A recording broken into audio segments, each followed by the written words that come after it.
আমি প্রথমত কৃতজ্ঞ বাংলাদেশ ক্রিকেট বোর্ডের কাছে, কারণ আমি আমার জার্নিটা মেহেরপুর থেকে রাজশাহী তারপর ঢাকা, এই জার্নির মাঝে আসলে একটা ছেলেকে বাংলাদেশের জাতীয় পতাকা সার্ভ করার জন্য, বাংলাদেশের জার্সি গায়ে দিয়ে সার্ভ করার জন্য বিশ্বের বুকে আসলে যে অবদানটা রাখে, আমার মনে হয় সবথেকে বড় অবদানটা রাখে বাংলাদেশ ক্রিকেট বোর্ড।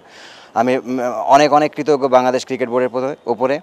আর সেকেন্ডলি আমি বাংলাদেশের আমাকে যারা সাপোর্ট করেছেন, আমার খেলা দেখে যারা সাপোর্ট করেছেন, আমার সাথে যারা আমাদের কোচিং স্টাফ থেকে শুরু করে আমাদের টিম ম্যানেজমেন্ট, এভরিবডিকে আমি আসলে ধন্যবাদ দিতে চাই।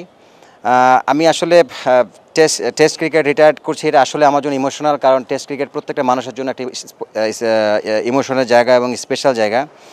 আমি চাইবো যে বাংলাদেশ আগামী ভবিষ্যতে আরও অনেক বড় বড় ক্রিকেটার আসবে বাংলাদেশ ক্রিকেটে, এবং টেস্ট ক্রিকেট বা আমাদের দেশের ক্রিকেটকে অনেক দূর সামনে এগিয়ে নিয়ে যাবে।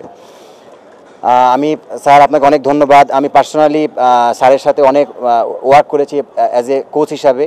উনি এখন আমাদের বোর্ড পরিচালক। আমি অবশ্যই তাকে ধন্যবাদ জানাই উনি আমাকে এখানে আজকে সম্মান দেওয়ার জন্য। আমি ভেরি মাচ হ্যাপি যে আমার সাথে আমাদের বড় ভাই প্লাস সিলেক্টর এখন আছেন, যে আসলে তার সাথে আমি লং টাইম খেলেছি এবং খুব ক্লোজলি খেলেছি, যে সে এখন আমার বিদায়বেলায় আসলে আমার পাশে আছে। এবং আমি আরও ধন্যবাদ জানাই যে আমার যে টিমমেটস যারা আছেন, আমার এখানে গ্রেট ক্রিকেটার তুষার ইমরান, আসলে তার কন্ট্রিবিউশন বাংলাদেশ ক্রিকেটে আমার মনে হয় ম্যাগনিফিসেন্ট। হ্যাঁ, সো এটা অবশ্যই তাদের ধন্যবাদ জানাই। আর ভবিষ্যতে ইনশাল্লাহ আমি চেষ্টা করব বাংলাদেশ ক্রিকেটের সাথে থাকার জন্য এবং বাংলাদেশ ক্রিকেট হয়ে কাজ করার জন্য। আপনারা সবাই দোয়া করবেন আমার জন্য এবং বাংলাদেশ ক্রিকেটের জন্য দোয়া করবেন। Thank you so much.